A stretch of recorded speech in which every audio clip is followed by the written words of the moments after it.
নমস্কার বন্ধুরা, সকলে কেমন আছেন? আমি খুব ভালো আছি।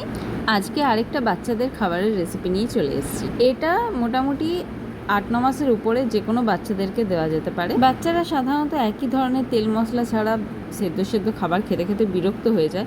হয়তো ওরা বলতে পারে না, কিন্তু মাঝে মধ্যেই দেখা যায় যে একই ধরনের খাবার খেতে খেতে ওরা সেই খাবারটা আর খেতে চাইছে না, বা হয়তো মুখ থেকে বের করে ফেলে দিচ্ছে। আমরা বড়রা যেমন চিড়ের পোলাও খাই, এটাও বাচ্চাদের জন্য চিড়ের পোলাও, শুধু আরেকটু সিম্পলভাবে ওদের খাবার মতো করে করা।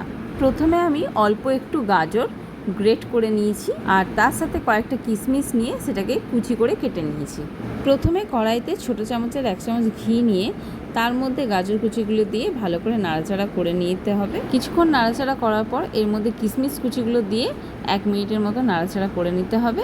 এরপর এতে দিয়ে দিতে হবে অল্প পরিমাণ মতো পিঙ্ক সল্ট বা সন্দক নুন, আর অল্প একটু তালমিছরি গুঁড়ো। তালমিছরি গুঁড়ো না করা থাকলে একদম ছোট ছোট টুকরো যে তালমিছরিগুলো থাকে সেটা দিলেও চলবে। এরপর এতে দিয়ে দিতে হবে ছোট কাপের 1 কাপ জল। জলটা দিয়ে এটা 1 মিনিট ফুটতে দিতে হবে। জলটা একবার ফুটে এলেই তার মধ্যে দিয়ে দিতে হবে চিড়েটা। এখানে আমি ব্যবহার করেছি পাতলা চিড়ে, যেটা জলে দুবার ধোয়ার পরেই নরম হয়ে যায় বেশ কিছুটা। চিড়েটা এর মধ্যে দিয়ে দেওয়ার পর একবার ভালো করে নাড়াচাড়া করে মিশিয়ে নিতে হবে। তারপর এটা ততক্ষণ পর্যন্ত ফুটতে দিতে হবে যতক্ষণ না চিড়েটা খুব ভালো মতো সেদ্ধ হয়ে যাচ্ছে।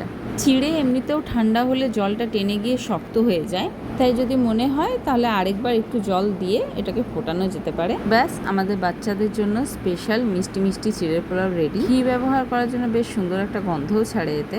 যদি ভালো লাগে তাহলে অবশ্যই ট্রাই করবেন, আর আপনাদের সোনা বাবা বা সোনা মায়ের কেমন লাগলো অতি অবশ্যই আমাকে জানাবেন।